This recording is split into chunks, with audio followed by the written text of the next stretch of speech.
परिचय। क्या हुआ जैक, तुम इतने गंभीर क्यों दिखाई दे रहे हो? आज अहमदाबाद में भारत और पाकिस्तान के बीच क्रिकेट मैच है और मैं वहां सजीव मैच देखने जाना चाहता हूं, लेकिन मेरे माता पिता इसकी अनुमति नहीं दे रहे हैं, तो मैं इसे कैसे देख सकता हूं? अच्छा जैक, तुम अपने घर में बैठकर इसे टीवी पर सजीव देख सकते हो। दोस्तों, हम जानते हैं कि संचार के विभिन्न साधनों, टेलीविजन, समाचार पत्र और इंटरनेट ने दुनिया को छोटा बना दिया है। इसीलिए आइए हम संचार के साधनों के बारे में विस्तार से कुछ और जानकारी प्राप्त करें।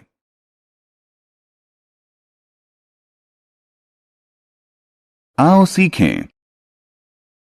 समाचार पत्र को समझना, पत्र और टेलीग्राम के बारे में बताना, रेडियो और टेलीविजन के बारे में जानना, टेलीफोन, पेजर और मोबाइल फोन के बारे में बता पाना, टेलेक्स, फैक्स, इंटरनेट और ईमेल के बारे में जानना।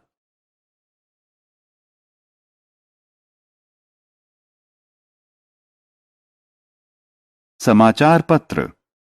नमस्कार दोस्तों, कैसे हैं आप? आमतौर पर हम देखते हैं कि हमारे घरों में नियमित समाचार पत्र आता है, लेकिन इसका उपयोग क्या है? वास्तव में इसके माध्यम से कागज पर छपे शब्दों और चित्रों के माध्यम से दुनिया के बारे में सूचना प्राप्त करते हैं। इसके कई भाग होते हैं, जैसे राष्ट्रीय, अंतर्राष्ट्रीय, खेल, व्यापार की खबरें और मौसम का हाल।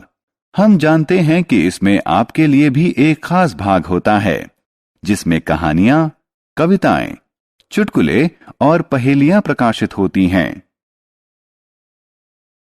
पत्र। आइए अब संचार के एक दूसरे साधन पत्र के बारे में जानें। इस मुद्रित रेखा के नीचे न लिखें। आप जानते हैं कि पत्र संवाद का लिखित माध्यम होता है। साधारणतः इसका प्रयोग दुनिया के किसी भी स्थान में रहने वाले लोगों के बीच सूचना के आदान प्रदान के लिए होता है। अंतर्देशीय पत्र, हवाई तार और पोस्ट कार्ड पत्र के विभिन्न प्रकार हैं। आइए इनके बारे में विस्तार से जानें। पत्रों के प्रकार। आइए अंतर्देशीय पत्रों से शुरू करते हैं। अंतर्देशीय पत्र एक हल्के नीले रंग का डाक टिकट लगा कागज होता है, जिसमें संदेश लिखा जाता है और इसे एक खास तरीके से मोड़ा जाता है। आइए अब हवाई तार के बारे में जानें। हवाई तार भी एक प्रकार का अंतर्देशीय पत्र होता है, जिसे हवाई जहाज से भेजा जाता है। अन्य प्रकार के पत्रों को पोस्ट कार्ड कहते हैं। पोस्ट कार्ड एक पीले रंग के कागज पर लिखकर सूचनाओं के आदान प्रदान का माध्यम होता है। लेकिन क्या आप जानते हैं कि कुछ पत्र हमारे पास बहुत शीघ्रता से पहुंचते हैं? इन्हें टेलीग्राम कहते हैं। टेलीग्राम। टेलीग्राम भी संचार का एक साधन होता है। टेलीग्राम में संक्षिप्त संदेश होता है, जिसे किसी दूर के स्थान पर शीघ्रता से भेजा जा सकता है। आपको यह जानकर आश्चर्य होगा कि टेलीग्राम के द्वारा बहुत छोटे संदेश भेजे जाते हैं और लोगों को उनके शब्दों के हिसाब से हर शब्द के पैसे देने पड़ते हैं।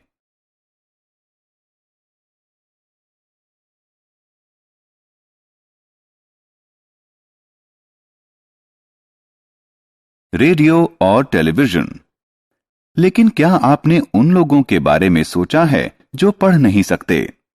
फिर वे दुनिया से कैसे जुड़ते हैं? जो लोग पढ़ना नहीं जानते, वो रेडियो और टेलीविजन के माध्यम से दुनिया के बारे में समाचार प्राप्त कर सकते हैं। हम रेडियो पर समाचार और अन्य दूसरे कार्यक्रम जैसे कि गीत सुन सकते हैं। दूसरी तरफ टेलीविजन संचार का एक श्रव्य दृश्य माध्यम है। ऐसा माध्यम जिससे हम दुनिया में होने वाली घटनाओं को देख और सुन सकते हैं। घर पर बैठे बैठे ही हम टेलीविजन पर गीत, फिल्में, समाचार, शिक्षाप्रद कार्यक्रम और खेल देख सकते हैं। टेलीफोन। आइए अब हम संचार के एक अन्य संचार माध्यम टेलीफोन की तरफ बढ़ें। वास्तव में टेलीफोन का प्रयोग टेलीफोन के तारों की सहायता से संदेश के आदान प्रदान के लिए किया जाता है। यह हमें दुनिया के किसी स्थान पर बैठे हुए व्यक्ति से बात करने में मदद करता है।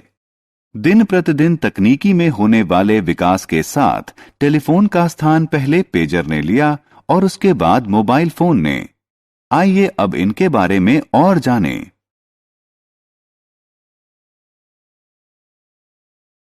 पेजर और मोबाइल फोन। पेजर एक यंत्र होता है जो आने वाले सतर्कता संदेश और या संक्षिप्त संदेश को ग्रहण करता है। यह यंत्र उन लोगों के लिए उपयोगी है जिन्हें किसी के टेलीफोन कॉल आने की उम्मीद हो और वो कॉल लेने के लिए या तत्काल वापस कॉल करने के लिए टेलीफोन यंत्र के पास उपलब्ध न हो। लेकिन जल्दी ही मोबाइल फोन बाजार में आ गया और ज्यादा बेहतर तकनीक होने के कारण उसने पेजर का स्थान ले लिया। मोबाइल फोन की सहायता से हम कहीं भी स्थित व्यक्ति से बात कर सकते हैं और उसे संदेश भी भेज सकते हैं। इन फोन को टेलीफोन की तारों की जरूरत नहीं होती, इसलिए इन्हें लेकर हम हर जगह जा सकते हैं। टेलेक्स।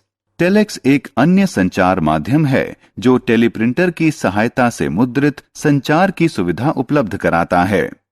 टेलीप्रिंटर ऐसे यंत्र होते हैं जो एक दूसरे से केबल संजाल से जुड़े होते हैं। इस यंत्र में संदेश का टंकण करने के लिए एक कुंजी पटल होता है। एक तरफ की मशीन पर संदेश टंकित किया जाता है और दूसरे तरफ के यंत्र पर टंकित होता है। प्राप्तकर्ता एक कागज पर मुद्रित संदेश को पा सकता है, लेकिन ये सब संचार के सामान्य साधन हैं। आइए अब संचार के कुछ आधुनिक साधनों पर नजर डालते हैं। फैक्स और इंटरनेट। संचार का पहला आधुनिक साधन प्रतिकृति या फैक्स है। वास्तव में यह एक इलेक्ट्रॉनिक यंत्र है जो पत्र, आकृति और रेखा चित्र को हस्तलिखित या मुद्रित रूप में तत्काल भेजता है। क्या आप जानते हैं कि फैक्स मशीन कैसे काम करती है? टेलीफोन के तारों के प्रयोग से फैक्स मशीन किसी दस्तावेज की हूबहू प्रति को प्राप्तकर्ता मशीन तक भेजती है।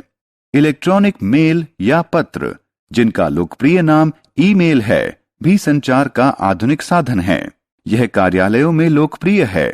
यह कंप्यूटर और इंटरनेट के माध्यम से टंकित संदेश भेजने का आधुनिक या विकसित तरीका है। यह संदेश को सचमुच ही बहुत तेजी से भेजते हैं, करीब कुछ ही सेकंड के अंदर।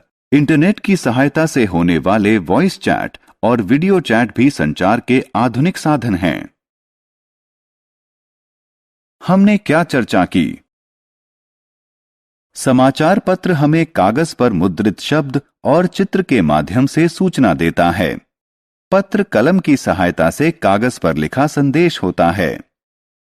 अंतर्देशीय पत्र, हवाई तार और पोस्ट कार्ड विभिन्न प्रकार के पत्र होते हैं। टेलीविजन हमें दुनिया को देखने और सुनने में सहायता करता है।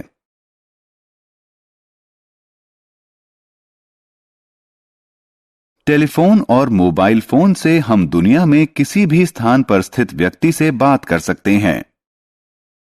टेलीफोन की तारों के माध्यम से भेजे गए टंकित या लिखित संदेश को प्रतिकृति या फैक्स कहते हैं। कंप्यूटर और इंटरनेट के माध्यम से भेजे गए टंकित संदेश को ईमेल कहते हैं।